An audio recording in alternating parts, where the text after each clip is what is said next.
सहनाववतु सहनो भुनक्तु सह वीर्यं करवावहे तेजस्विनावधीतमस्तु मा विद्विषावहे। ओम शांतिः शांतिः शांतिः। कृष्णाय वासुदेवाय हरे परमात्मने प्रणतक्लेशनाशाय गोविंदाय नमो नमः। गुरुर्ब्रह्मा गुरुर्विष्णु गुरुर्देव महेश्वरा गुरुर्साक्षात् परब्रह्म तस्मै श्री गुरवे नमः। योगस्थः कुरु कर्माणि संघं त्यक्त्वा धनंजय सिद्ध्यसिद्ध्यो समो भूत्वा समत्वं योग उच्यते। भगवंताच्या असीम कृपेने, विश्वमौली ज्ञानोबरायाच्या असीम कृपेने, सकल संतांच्या आशीर्वादाने चालत असलेला हा नित्य ज्ञानेश्वरी चिंतन सोहळा आणि या नित्य ज्ञानेश्वरी चिंतनामध्ये आज आपण ज्ञानेश्वरीतील दुसऱ्या अध्यायातील 48 क्रमांकाच्या श्लोकापासून प्रारंभ करत आहोत। भगवंत अर्जुनाला सांगत आहेत की अर्जुना, तू तुझ्या जीवनामध्ये जी आसक्ती आहे त्या आसक्तीचा त्याग कर आणि आसक्तीचा त्याग करून सिद्धी असिद्धी यांच्यामध्ये समान बुद्धी ठेवून योगस्थितीने कर्म कर। हा समतोभावच योग म्हटला जातो। आता भगवंत अर्जुनाला उपदेश करत आहे आणि उपदेश करत असताना निष्काम कर्माच्या संबंधाने सांगत असताना भगवंत अर्जुनाला सांगत आहे की तू आसक्तीचा त्याग कर।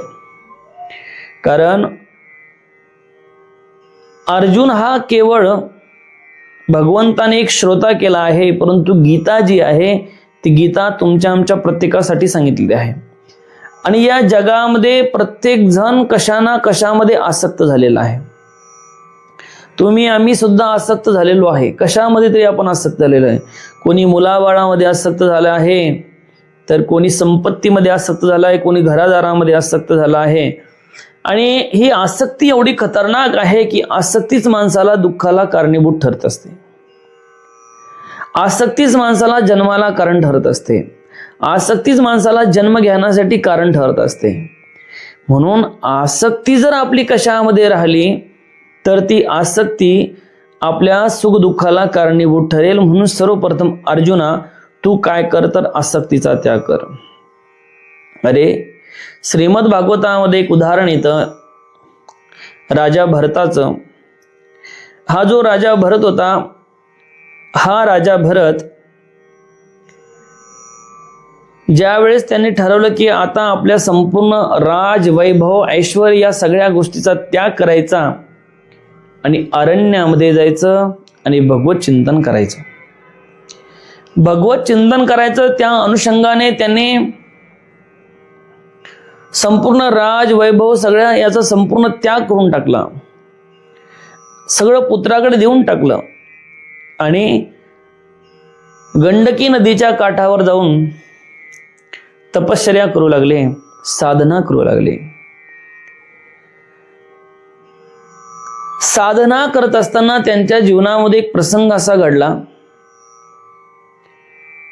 की एक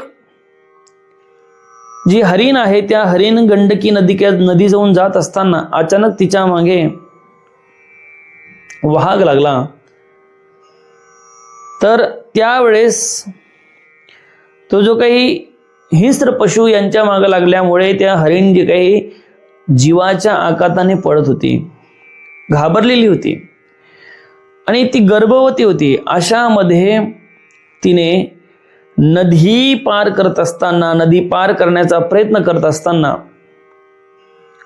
ती गर्भवती होती, तिची डिलिव्हरी झाली आणि त्या डिलिव्हरीची वेदना असेल, प्रसव पीडा असेल आणि पुन्हा त्या हिंस्र पशुची जी काही त्यांच्यावर जो काही त्यांच्या मागे जे लागल्यामुळे ती घाबरलेली असल्यामुळं या दोन्ही गोष्टीमुळे ती गतप्राण झाली. परंतु तिचं जे पाडस आहे ते पाडस त्या नदीच्या प्रवाहामध्ये पडलं आणि ते जिथे भरत राजा अर्घ्य देत होता त्या ठिकाणी, ते भरत राजा अर्घ्य देत असताना त्या ठिकाणी ते पाडस आलं.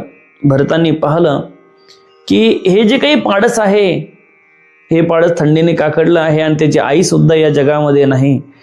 तर साहजिकच आहे, साधू म्हटल्यानंतर, संताचं हृदय म्हटल्यानंतर त्यांच्या हृदयामध्ये करुणा तर असणारच आहे.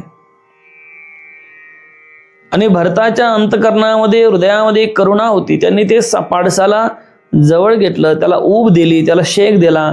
त्यानंतर ते जे काही पाडस आहे ते पाडस हळूहळू हळूहळू मोठं होऊ लागलं. ते पाडस त्यांच्या अंगा खांद्यावर खेळू लागलं आणि अंगा खांद्यावर खेळू लागलं. हळूहळू हळू पाडस मोठं होऊ लागलं. पाडस मोठं होत असताना हळूहळू राजा भरत त्याची चिंता करू लागले. कदाचित एखाद्या दिवशी याला हिंस्र पशु खाणार तर नाही ना, किंवा एखादा हिंस्र पशु याच्यावर हमला तर करणार नाही ना, अशी चिंता करत असताना एक दिवस ते पाडस जंगलामध्ये चरण्यासाठी गेलं किंवा अरण्यामध्ये गेलं तर ते परत आलंच नाही. ते परत आलं नाही. त्यामुळे भरत जे आहे ते सतत चिंता करू लागले आणि तेवढ्यामध्ये त्यांचा जो काही काळ आहे, काळ जवळ आला. त्यांना इहलोकाचा प्रवास संपवावा लागला. परंतु ज्या वेळेस असं म्हणतात की ज्यावेळेस अंतकाळ जवळ येतो त्यावेळेस माणसाच्या जीवनामध्ये भगवत चिंतन घडायला पाहिजे. कारण भगवंतानेच गीतेमध्ये म्हटलंय, अंतकालेच मामेव स्मरण उक्त्वा कलेवरम. जो अंतकाळी माझं स्मरण करत असतो तो मुक्त होत असतो. आणि म्हणून हे जे काही जड भरत होते, हे भरत भगवत चिंतन त्याने शेवटच्या काळामध्ये, अंतकाळामध्ये करायला पाहिजे होतं. परंतु ते न होता ज्या हरिणीला त्यानं जीव लावला होता, जी त्याच्या अंगा खांद्यावर खेळायची, तीच हरिण त्या जड भारताला अंतकाळी आठवली. भगवंताचं स्मरण व्हायला पाहिजे होतं तर हरिणाचं स्मरण झालं आणि हरिणाचं स्मरण झाल्यामुळे त्यांना पुन्हा जन्माला यावं लागलं, पुन्हा हरिण व्हावं लागलं. म्हणून आसक्ती एवढी खतरनाक असते. म्हणून कशाही मध्ये आसक्ती ठेवू नये. म्हणून भगवंत अर्जुनाला हे सांगत आहे की तू आसक्तीचा त्याग कर. आसक्ती ही दुःखाला कारणीभूत असते. म्हणून सर्वप्रथम तू काय कर, आसक्तीचा त्याग कर. आसक्तीचा त्याग करून सिद्धी असिद्धी यांच्यामध्ये समान बुद्धी ठेव. म्हणजे काही प्राप्त झालं काय आणि काही प्राप्त नाही झालं काय याच्यामध्ये काय होईल, समान बुद्धी ठेव. आसक्ती एवढी खतरनाक आहे. आणि काही गोष्टी भगवत कृपेने प्राप्त होतात, काही गोष्टी प्राप्तही होत नाही. परंतु एखादी गोष्ट प्राप्त झाली नाही म्हणून त्याच्याविषयी जर आपण फार आसक्ती धरली तर दुःख निश्चित होणार आहे. अरे आपली इच्छा असते की आपण चांगल्या पद्धतीने मार्क पाडून चांगल्या पद्धतीने चांगला जॉब करावा, नोकरी करावी. परंतु काय होतं, त्याचं फळ काय मिळतं, एखाद्या वेळेस तुम्ही करता प्रयत्न, अनेक प्रयत्न करून सुद्धा तुम्हाला जे यश यायला पाहिजे ते यश येत नाही. मग शेवटी त्याचा परिणाम काय होतो, शेवटी त्याचा परिणाम हाच होतो की तुम्हाला काय करावं लागतं की त्या यश न आल्यामुळे तुम्ही फार दुःखी होऊन जाता. तुम्ही प्रयत्न अनेक करता परंतु तुम्हाला त्या प्रयत्नाचं फळ मिळत नाही. मग कधी सिद्धी प्राप्ती होईल, कधी तुम्हाला तुमची जी इच्छा आहे ती पूर्णही होईल, कधी असिद्धी प्राप्ती होईल, कधी तुमचं जे ध्येय आहे ते प्राप्तही होणार नाही. परंतु या अशा परिस्थितीमध्ये सुद्धा माणसाने समान बुद्धी ठेवली पाहिजे, समतेमध्ये स्थिर राहिलं पाहिजे.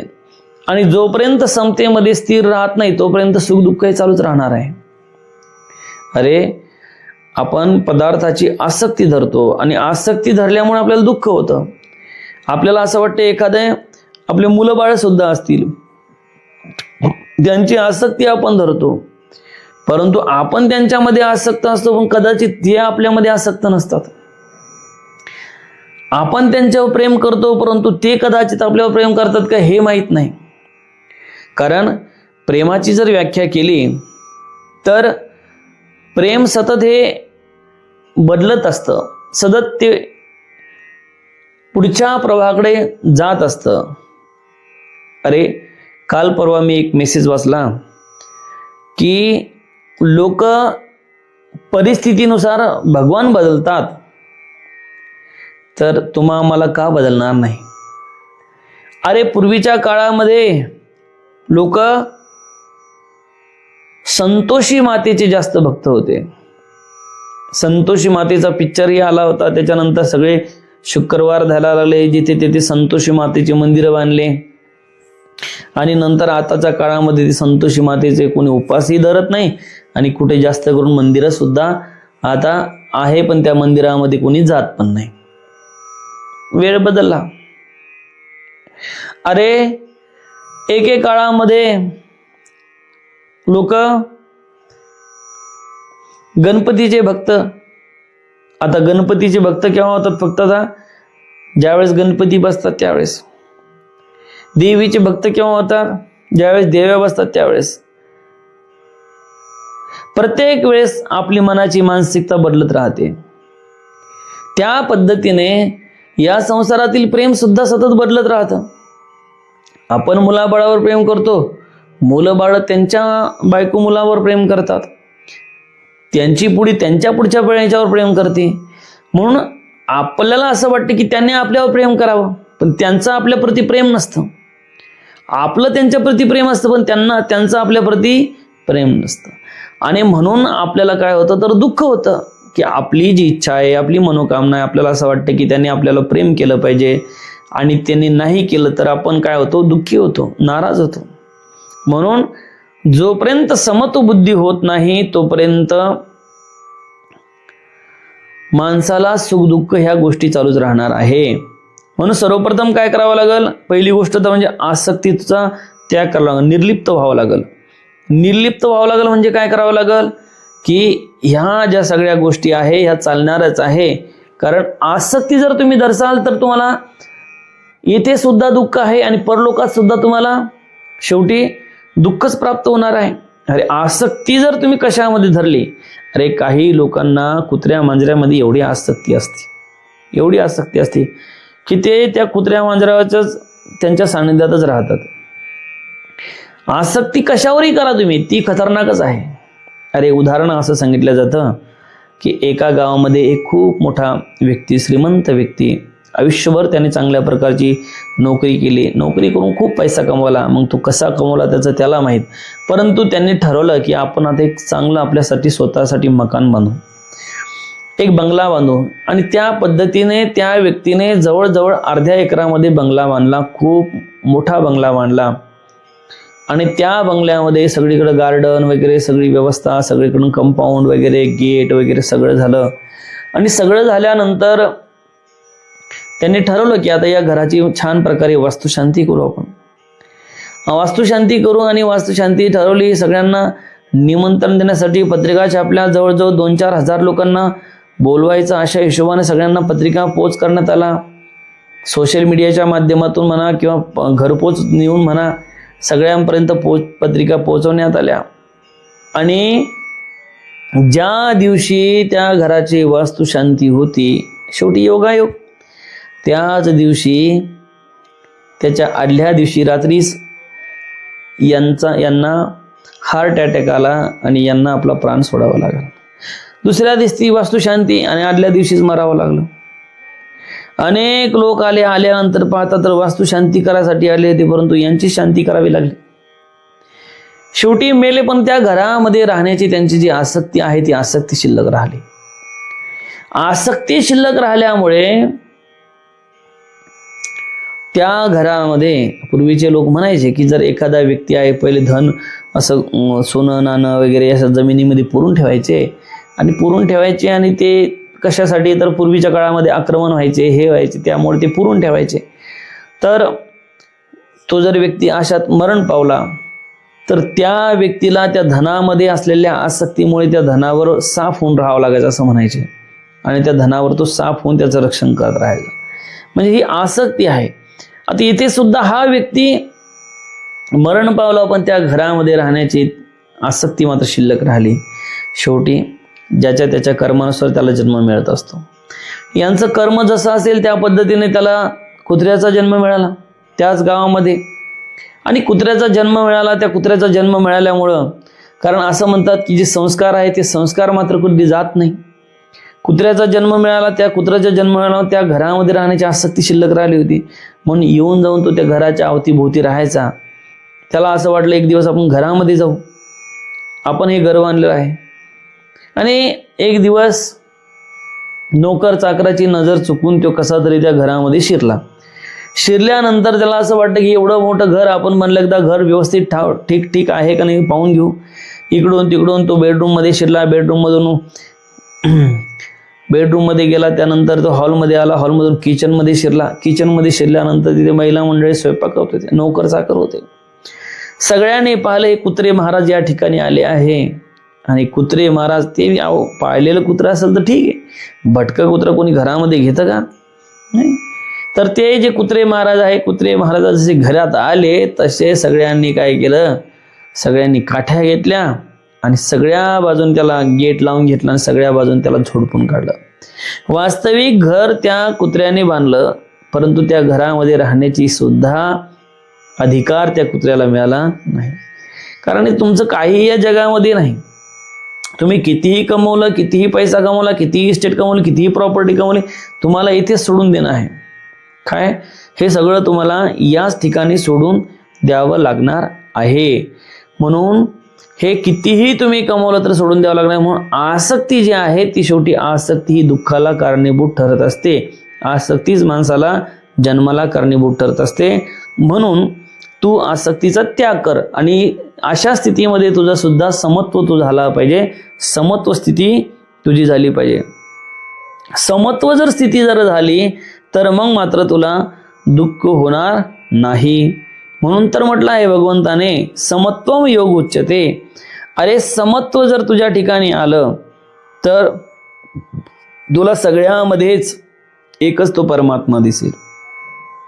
समत्व जर तुझ्या ठिकाणी आलं तर तुझ्या शेजारी जे राहणारे तुझे शेजारी आहे त्यांच्यामध्ये सुद्धा तुला परमेश्वरच दिसेल.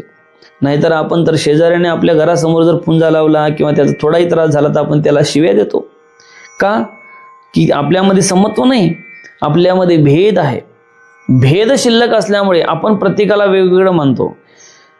आणि समत्व ज्यावेळेस शिल्लक राहील त्यावेळेस मग काही शिल्लक राहणार नाही. अरे बाबा, शेवटी त्याने शिव्या जरी दिल्या तर शिव्या देणार तरी मीच आहे आणि शिव्या खाणारा तरी मीच आहे, ही अशी तुमची वृत्ती होईल.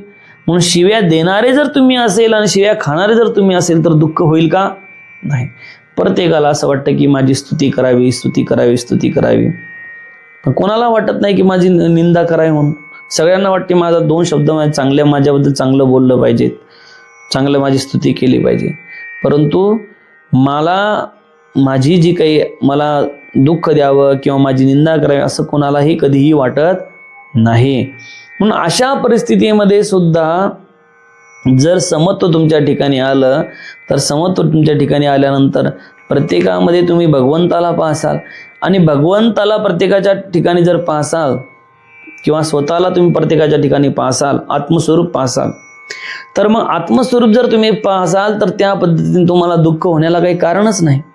कारण तुम्ही सगळीकडेच त्या परमात्म्याला पाहिलेलं आहे, त्या परमेश्वराला पाहिलं आहे. त्याच्यामुळे दुःख तुम्हाला होणार नाही. म्हणून समत्व येणं फार महत्त्वाचं आहे, गरजेचं आहे. आता माऊली त्या संबंधाने काय म्हणतात ते बघा. तू योगयुक्त होनी फळाचा संग सांडूनी मग अर्जुना चित्त देऊनी करी कर्मे. बघा, भगवंत म्हणतात अर्जुना तू समता रूपी योगाने युक्त हो, फळाच्या आसक्तीचा त्याग कर आणि चित्त एकाग्र करून कर्म कर. तू समता रूपी योगाने युक्त हो. अरे समत्वम योग उच्यते, समतेला सुद्धा योग म्हटलं आहे, योगाची उपमा दिली आहे. कारण सगळ्यामध्ये समता जर तुमच्या ठिकाणी स्थिर आली तर तुम्ही सुद्धा एक योगीच आहे. कारण सगळ्याकडे तुम्ही त्या परमात्म्याला, त्या ब्रह्माला, त्या आत्मस्वरूपाला तुम्ही जर पाहाल तर तुम्हाला दुःख होणार नाही. पण हे सगळं सांगत असताना माऊली असं म्हणतात, भगवंत असं म्हणतात की फळाच्या आसक्तीचा त्याग कर.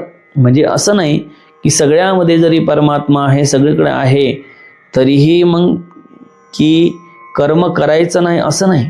कर्म तर तुला करावंच लागल. हा जो देह तू धारण केला आहे, हा देह धारण केल्यामुळं तुला कर्म हे करावं लागल. कर्मामधून तुझी सुटका होणार नाही. तुला कर्म तर करावंच लागल, परंतु कर्माचं जे काही फळ आहे, कर्माची जी आसक्ती आहे, त्याच्यामध्ये मात्र तू आसक्त होऊ नको. कारण फळाची आसक्ती जर तू धरसूल आणि तुझ्या अपेक्षेनुरूप काही लोक काय करतात, शेतामध्ये पेरणी करतात. शेतामध्ये पेरणी करतात, सोयाबीन पेरतात. सोयाबीन पेरल्यानंतर कोणी कपास लावतं, कोणी सोयाबीन पेरतं. सोयाबीन पेरल्यानंतर त्याला असं वाटतं की मला एका एकरामध्ये 12 पोती सोयाबीन झाली पाहिजे. आणि म्हणून तो त्या आशा लावत बसतो की आपलं 5 एकर रान आहे, 5 एकर शेत आहे, 12 पंच 60 पोती सोयाबीन आपल्याला होईल. 60 पोती सोयाबीन झाल्यानंतर 5चा जरी भाव म्हणला तर 6 पंच 3 लाखाची सोयाबीन होईल.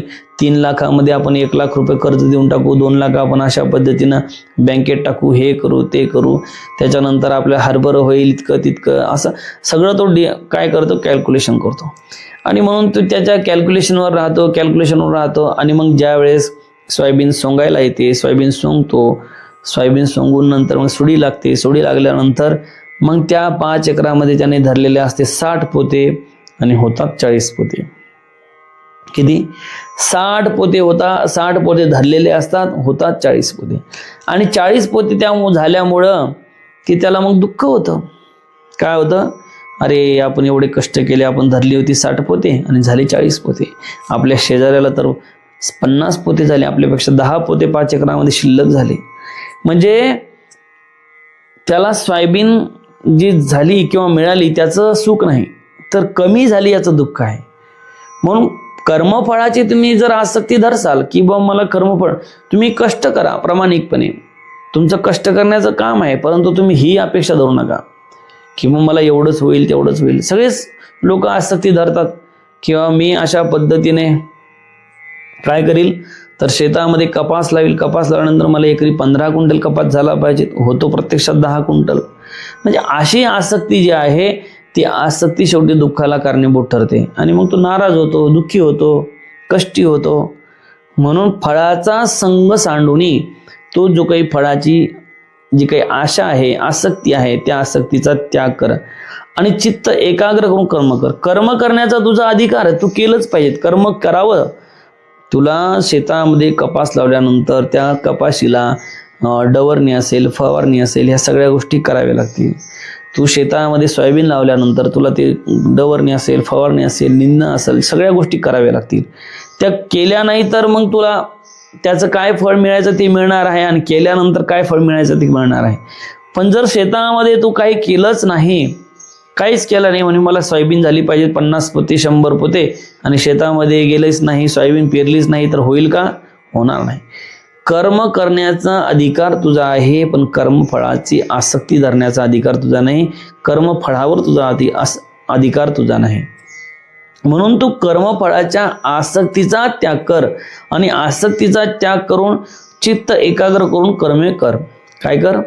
आसक्तीचा त्याग कर आणि चित्त एकाग्र करून काय कर? कर्म कर. कर्म करण्याचा भगवंत सांगतात अधिकार तुझा आहे, पण कर्मफळाचा अधिकार तुझा नाही. म्हणून अनेक वेळेस भगवंत सांगतात की तू कर्मफळाची आसक्ती धरू नको. परी आदरिले कर्म दैवे, जरी समाप्तीत पावे, तरी विशेष तेथे तोषावे हेही नको. पुन्हा सांगतात, परंतु दैवयोगाने तू आरंभलेले कर्म पूर्ण झाले तरीही त्याचा विशेष संतोष मानू नको. अरे परंतु दैवयोगाने सांगतात ते भगवंत, किंवा तुझ्या दैवयोगाने तू धरली होती शेतामध्ये की 60 पोते सोयाबीन झाली पाहिजे आणि ज्या पद्धतीने तू 60 पोते धरली त्या पद्धतीने 60 पोते झाली सुद्धा. तू धरली होती की 60 पोते सोयाबीन आपल्याला झाली पाहिजे शेतामध्ये, 60 पोते झाली पाहिजेत किंवा 60 पोते तूर झाली पाहिजेत, तर त्या पद्धतीने तूर झाली, सोयाबीन झाली, तुझ्या इच्छेप्रमाणे तितकी झाली सुद्धा. म्हणून त्याच्यापासून फार काही संतोष मानू नको. आणि तू धरली की 50 क्विंटल कपाशी मला व्हावी, कापूस मला व्हावा, आणि तो झाला सुद्धा, तरी सुद्धा म्हणजे उदाहरण म्हणून तुम्हाला सांगतो, हे सगळ्याच बाबतीत लागू पडल. तर झालं सुद्धा तरी त्याच्याविषयी फारसा काही विशेष तू संतोष मानू नको, किंवा फार समाधानी किंवा फार आनंदी होण्यात काही कारण नाही. फार आनंदी होण्यात कारण नाही. कारण ज्या गोष्टी तुझ्या कर्माप्रमाणे त्या मिळायच्या होत्या ते मिळणारच आहे. त्या तुझ्या कर्माप्रमाणे तुला ज्या मिळायला पाहिजे होत्या त्या मिळणारच आहे आणि त्या मिळत राहणार आहे. म्हणून त्याच्याविषयी फार तू आसक्त होऊ नको, फार संतोष मानू नको. कारण आजचा संतोष हा उद्याचा दुःख आहे, उद्याचं दुःख हे आजचा संतोष आहे. सुख दुःख हे संसारी जीवनामध्ये सतत चालत असतं. कर्मफळाची आसक्ती तू धरली तर सुख दुःख तुला होणार नाही. जर कर्मफळाची आसक्ती तू धरलीच नाही तर मग मात्र सुख दुःखाच्या पलीकडे तू होशील, म्हणजे योगयुक्त होशील. म्हणून त्याच्यामध्ये म्हणून सांगतात भगवंत की आदरिले कर्म दैवगत्याने, तुझ्या जे काही तू मनामध्ये ठेवलं होतं ते जरी कर्म पूर्ण झालं तरी त्याच्यापासून तुला विशेष असा संतोष तू मानू नको की मला खूप आता चांगलं झालं, एवढं मला झालं, एवढं झालं. आणि आपलं नाही का, एखादी गोष्ट आपल्या मनाप्रमाणे झाली तर आपण लोकांना सांगत राहतो की असं अशा पद्धतीने हे माझ्या मनाप्रमाणे झालं, माझ्या मनाप्रमाणे झालं, माझ्या मनाप्रमाणे झालं, माझ्या मनाप्रमाणे झालं, आणि फार त्याच्यामध्ये संतोष समाधान आपण म्हणत राहतो. परंतु ते संतोष आणि समाधान सुद्धा एक दिवस दुःखाला कारणीभूत ठरतो. म्हणून याच्यामध्ये फार आसक्त तू होऊ नको. या सुख दुःख हे सतत चालत राहणार आहे. एखाद्या वेळेस तुझ्या मनाप्रमाणे होईल, एखाद्या वेळेस तुझ्या मनाप्रमाणे होणार सुद्धा नाही. म्हणून याच्यामध्ये फारशी आसक्ती धरू नको. म्हणून संतोष मानू नको आणि एखाद्या वेळेस नाही झालं म्हणून दुःखही मानू नको. तर पुन्हा माऊली सांगतात की निमित्ते कोणी एके, ते सिद्धी न वचताची ठाके, तरी तेथे चिनी अपरितोखे शोभावेना. पुन्हा सांगतात किंवा कोणत्याही कारणाने तू आरंभलेले कर्म सिद्धीस गेले नाही, अर्धवट राहिले, तरी देखील असंतोष मानू नकोस व मनाला त्रास करून घेऊ नकोस. एखाद्या वेळेस तू जे काही आरंभलेले कर्म आहे, सगळेच कर्म पूर्ण होत असतात असं नाही, सगळेच काम पूर्ण होत असतं असंही नाही. कधी कधी काही काम अपूर्ण राहतात. तुम्ही प्रयत्न करता पण नाही होत पूर्ण, प्रयत्न करून सुद्धा एखादी गोष्ट पूर्ण होत नाही. म्हणून अपूर्ण राहिली म्हणून फार काही दुःख मानत बसू नको. मी तुम्हाला उदाहरण सांगितलंच की तुम्ही गण 60 पोते सोयाबीन होईल असं धरलं होतं पण नाही झाली, म्हणून त्याच्यापासून फार काही दुःख मानू नको. तुम्ही गंज प्रयत्न केला होता की हेच झालं पाहिजे पण नाही झाले, मग काही आयुष्यभर रडत राहणार. तुम्ही गंज प्रयत्न केला तर आपण IPS झालो पाहिजे पण नाही झाले, मग आयुष्यभर रडत राहणार. मग एखादी गोष्ट सिद्धीस नाही गेली म्हणून त्याच्यापासून फार दुःख करत बसू नको, त्याच्यापासून फार शोक करत बसू नको, त्याच्यापासून फार दुःख करत बसू नको. कारण शेवटी कितीही दुःखही केलं तर तू ते जे झालं ते पूर्ण होणारच नाही, जे अपूर्ण राहिलं ते पूर्ण होणारच नाही. आता तुझं वय झालं 38 वर्षाचं 40 वर्षाचं वय झालं, तुझी जी काही लिमिटेशन होतं नोकरीचं लागण्याच्या संबंधानं ते निघून गेलं, नाही लागली नोकरी, मग आयुष्यभर रडत राहणार आहे. म्हणून त्याच्याविषयी फार दुःख करत बसू नको. अशा पद्धतीने भगवंत अर्जुना उपदेश करत आहे. यामधील ज्या काही ओव्या आहे त्या शिल्लक राहिल्या आहेत त्या आपण उद्याच्या चिंतनामध्ये पाहू. ओम पूर्णमदः पूर्णमिदं पूर्णात् पूर्णमुदच्यते पूर्णस्य पूर्णमादाय पूर्णमेवावशिष्यते. ओम शांती शांती शांती.